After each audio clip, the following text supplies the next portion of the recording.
ओम श्री गणेशाय नमः। प्रिय श्रोताओं, आज बुधवार के दिन सुनिए बुधवार व्रत की संपूर्ण कथा। बुधवार व्रत हिंदू धर्म में विशेष महत्वपूर्ण होता है और यह व्रत भगवान गणेश जी को समर्पित होता है। इस दिन व्रत करने से, पूजा करने से या कथा श्रवण करने से बुद्धि, विद्या और समृद्धि की प्राप्ति होती है। तो आइए बड़ी ही श्रद्धा से सुनते हैं बुधवार व्रत की संपूर्ण कथा। कथा के अनुसार एक बार भगवान शिव माता पार्वती के पुत्र भगवान कार्तिकेय जिन्हें जिन्हें स्कंद कुमार कहते हैं, तो स्कंद कुमार कहते हैं कि हे समस्त ऋषियों, आप लोग पुराण में वर्णित इस मंगलदायिनी कथा को सुनाइए, जिसमें गणेश जी के व्रत का महात्म्य का जिस प्रकार वर्णन किया गया है। हे धजवरों, जिस समय पांडु पुत्र को वनवास हुआ था, वे सब धर्मपरायण और कृष्ण की उपासना करते थे। एक समय की बात है कि अपनी इच्छा से भ्रमण करते हुए व्यास जी उन लोगों की कुटिया में आए। व्यास मुनि को देखकर सभी पांडव क्रमबद्ध हो और उनके सम्मुख खड़े हो गए और कहने लगे, आपके दर्शन कर हम बहुत धन्य हुए, साथ ही मेरी कुटिया भी धन्य हुई। आपके पदार्पण से मेरा जीवन आज धन्य हो गया। आज हम लोगों का सब कुछ सफल हो गया, क्योंकि आपका दर्शन संपूर्ण कष्टों का निवारण है। आपने मेरी कुटिया में पदार्शन किया है, अतः हम लोग आपका स्वागत करते हैं। हम लोग राजपूत होकर आज अपने को धन्य मान रहे हैं। ऐसा कहकर पांचों पांडव भीमसेन, युधिष्ठिर, अर्जुन, नकुल और सहदेव उन्हें प्रणाम कर उनके सामने खड़े हो गए। आचमनी, अर्घ्य और आदान प्रदान कर द्रौपदी ने हाथ जोड़कर उनसे कहना आरंभ किया, हे मुनिवर, मैं राजरानी होकर भी दुर्योधन की भरी सभा में केस पकड़कर अपमानित हुई और वनवासिनी बनाई गई। अब मैं क्या उपाय करूं जिससे हमारे सभी कलेशों का शमन हो तथा हमारे शत्रुओं की पराजय हो। इस प्रकार युधिष्ठिर, द्रौपदी आदि द्वारा संकट नाशक उपाय पूछने पर सर्वज्ञ व्यास मुनि ने कृपा कर उन्हें उपाय बतलाया कि हे महाराज, इस समय संपूर्ण विश्व में आपके जैसा कोई धर्मात्मा नहीं है। व्यास जी ने कहा, मैं आपसे ऐसा व्रत का वर्णन करूंगा जिससे आपके समस्त दुखों और कष्टों का निवारण होगा। यह व्रत शुभदायक, फलदायक, दिव्य और पृथ्वी पर सभी मनोरथों को पूर्ण करने वाला है। इस प्रकार के करने से विद्यार्थियों को विद्या और धनार्थी को धन लाभ होता है। इस संबंध में एक प्राचीन उपाख्यान का वर्णन करता हूँ। हे युधिष्ठिर, आप सुनिए। प्राचीन काल में सतयुग में चंद्रसेन नामक एक राजा हुए। वे अपनी रानी के साथ दीक्षा लेकर परिवार के साथ रहते थे। वे अपने स्वजनों, उनके पुत्रों एवं कुटुंबियों के साथ आनंद पूर्वक निवास कर रहे थे। सौभाग्य से उनकी रानी बहुत ही गुणवती तथा प्रियतमा थी। हे राजन, युधिष्ठिर उनका नाम रत्नावली था। वह पतिव्रत का पालन करने वाली थी। स्कंद कुमार जी कहते हैं कि हे मुनिवरों, राजा और रानी में परस्पर प्रगाढ़ प्रेम था। एक समय देवयोग से शत्रुओं ने उनके राज्य को हस्तगत कर लिया। शत्रुओं ने राजा के कोष पर अधिकार करने के साथ ही सेना पर भी आधिपत्य जमा लिया। राजा का साथ अपने भाई बंधुओं से छूट गया। राजा चत होकर राजा अपनी रानी रत्नावली के साथ वन में चले गए। एक ही वस्त्र में लिपटे हुए दंपति भूख प्यास से विफल हो गए। ये हे युधिष्ठिर, रानी रत्नावली के साथ राजा अकेले वन में भटकने लगे।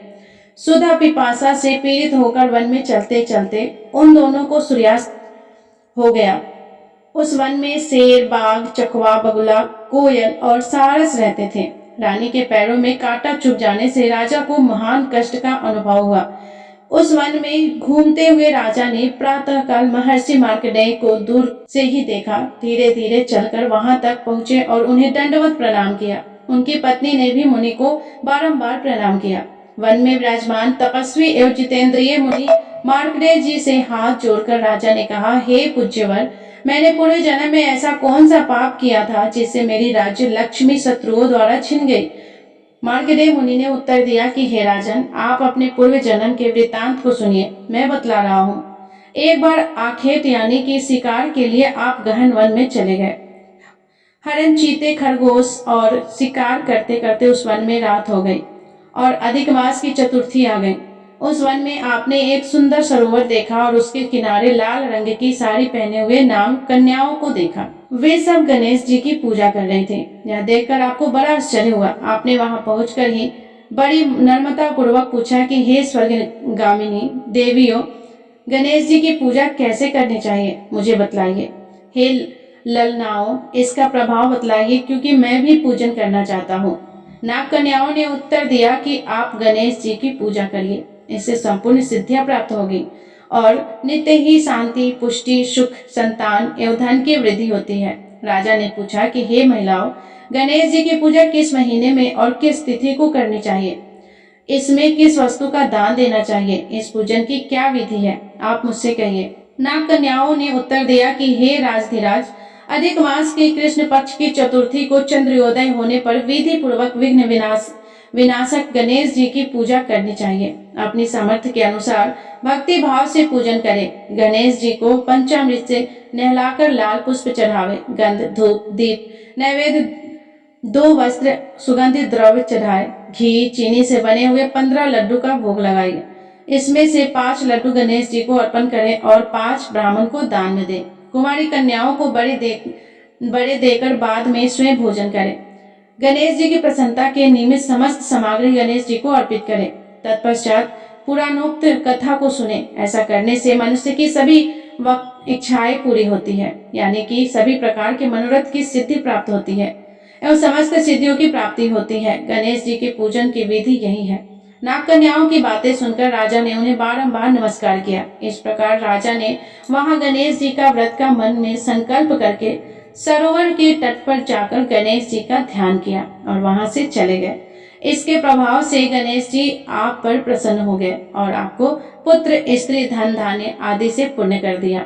आपके महल में रत्नों के हार, स्वर्ण, गौ, हाथी एवं घोड़े का अभाव न रहा, परंतु कुछ दिनों के बाद आप धन गर्वित होकर व्रत करना भूल गए। इसके अनंतर ही आप उस जन्म में मृत्यु को प्राप्त हुए। हे राजन, उस जन्म से जो पूजन किया था उनके प्रभाव से आपका नया जन्म राजवंश में हुआ और श्रीदय व्यक्ति की मित्रता, सुंदर नारी का समागम एवं सुंदर शरीर की प्राप्ति होने से धन मद में आकर आपने व्रत करना छोड़ दिया, जिसके कारण आपकी ऐसी दुर्गति हुई है। राजा ने पूछा कि हे ब्राह्मण, अब मैं कौन सा काम करूं जिससे वर्तमान कष्ट से मुक्ति हो जाए, जिस उपाय से हमारे विघ्नों और कलेशों का नाश हो जाए तथा मुझे शांति प्राप्त हो, वही बतलाइए। मार्कंडेय मुनि ने कहा कि हे महाराज, पूर्वोक्त रीति से आप गणेश जी की पूजा कीजिए और संकट नाशन चतुर्थी का व्रत कीजिए। इससे गणेश जी प्रसन्न होंगे और आपको पुनः राज्य वैभव प्राप्त होगा।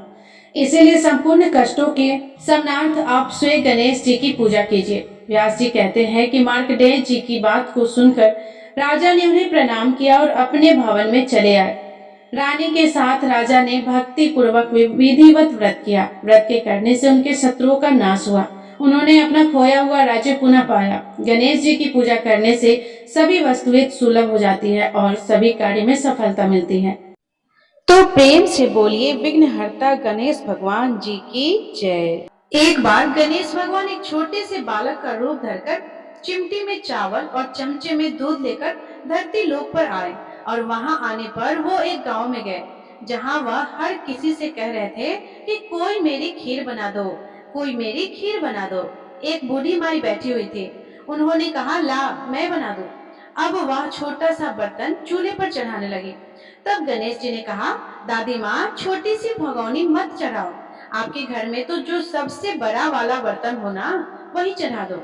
बूढ़ी माई ने बालक का मन रखने के लिए वही किया। वह घर के भीतर गई और घर का सबसे बड़ा भगोना लाकर चूल्हे पर चढ़ा दिया। वह देखती रह गई कि उसमें जो थोड़े से चावल उस बड़े बर्तन में उन्होंने डाले थे, वह तो पूरा का पूरा भर गया। अब गणेश जी ने कहा, दादी माँ, मैं नहा कर आता हूँ, तब तक खीर तैयार हो जाएगी। खीर तैयार हो गई तो बूढ़ी माई के पोते पोती खीर खाने के लिए रोने लगे। बूढ़ी माई जब भी कुछ बनाती तो बिना गणेश भगवान को भोग लगाए कुछ नहीं खाती, ना ही किसी और को खाने देती थी। तब उन्होंने मन ही मन कहा, गणेश जी तेरे भोग लगे। ऐसा कहकर उन्होंने चूल्हे में थोड़ी सी खीर डाली और कटोरी भरकर खीर बच्चों को दे दी। बूढ़ी माई की पड़ोसन ऊपर से देख रही थी, तो बूढ़ी माई ने सोचा, यह तो उस बालक से चुगली कर देगी, तो एक कटोरा भरकर उन्होंने उस पड़ोसन को भी पकड़ा दिया। बूढ़ी माई की बहू ने चुपके से एक कटोरा खीर खाया और कटोरा चक्की के नीचे छुपा दिया। अभी भी गणेश जी नहीं आए थे। बूढ़ी माई को भी भूख लग रही थी। तो उन्होंने भी एक कटोरा खीर का भरकर किवाड़ के पीछे बैठकर एक बार फिर कहा, गणेश जी आपको भूख लगे। ऐसा कहकर भोजन करना शुरू कर दिया और खीर भी खा ली। तब तक गणेश जी आ गए तो बूढ़ी माई ने कहा, अरे गणेशा खीर खा ले, मैं तो तेरी ही राह देख रही थी। गणेश जी ने कहा, दादी माँ मैंने तो पहले ही खीर खा ली। बूढ़ी माई ने कहा, खीर खा ली? अरे कब खाई? तू तो यहाँ था भी नहीं। गणेश जी ने कहा कि जब तुम्हारे पोते पोती ने खीर खाई तब खाई थी, जब तुम्हारी पड़ोसन ने खाई तब खाई, और जब तुम्हारी बहू ने खाई तब भी मैंने खीर खाई। अब तुमने खाई तो मेरा तो पूरा पेट ही भर गया। बूढ़ी माई ने कहा, बेटा और सारी बात तो सच है, पर बहू बेचारी का नाम मत लो, वो तो सुबह से काम में लगी हुई है, फिर भला उसने खीर कब खाई? तब गणेश जी ने कहा, अरे दादी चक्की के नीचे देखो तो जूठा कटोरा पड़ा है, और तुमने तो मुझे भोग लगाया लेकिन तुम्हारी बहू तो वैसे ही खा गई। बूढ़ी माई ने कहा, अच्छा बेटा घर की बात है, घर में ही रहने दो। अब बताओ जो जरा यह बची हुई खीर का मैं क्या करूं?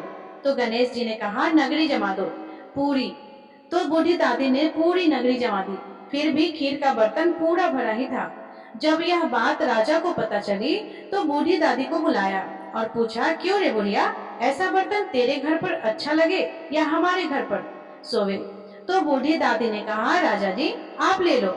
राजा ने खीर का बर्तन महल में मंगवा लिया और लाते ही जब उसमें से खीर मांगी तो खीर की जगह पर कीड़े मकोड़े बिच्छू कंचले हो गए और उसमें से दुर्गंध आने लगी।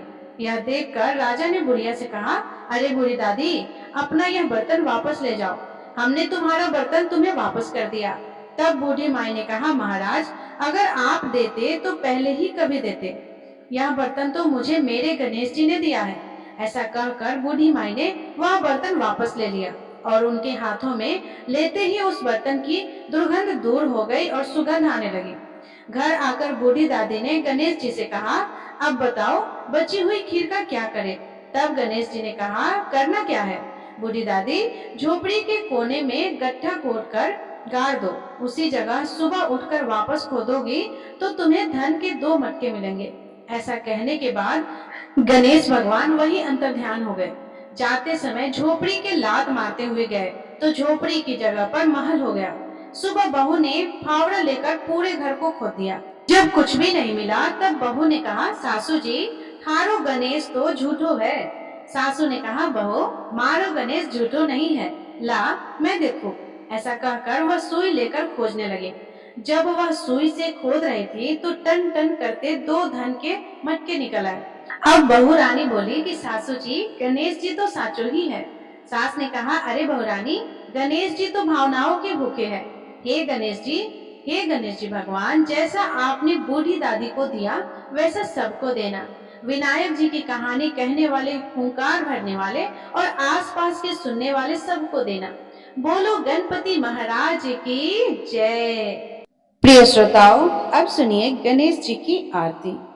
जय गणेश जय गणेश जय गणेश देवा, माता जकी पार्वती पिता महादेवा।